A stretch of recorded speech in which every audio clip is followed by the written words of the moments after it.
Magandang hapon mga farmers. Abono naman tayo dito sa ating salong na Calix 2 F1. Ayan.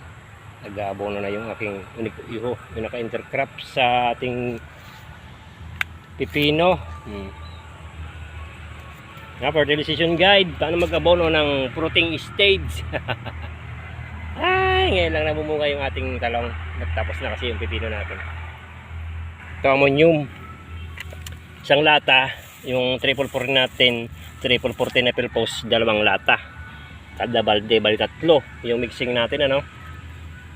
Yan yung mga timba natin. Wala tayong kuhan. Ayan, may mga binabad na kasi tayo kasi nga medyo matigas si 444. 2 latang sardinas na 444, isang ammonium.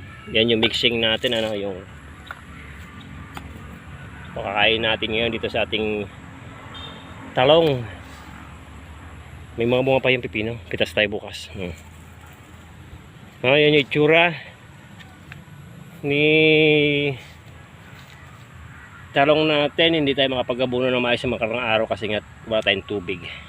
Ngayon meron na kasi nga nagsarado na yung mga ilog, mga dam. Tapos na yung anihan ng palay. No?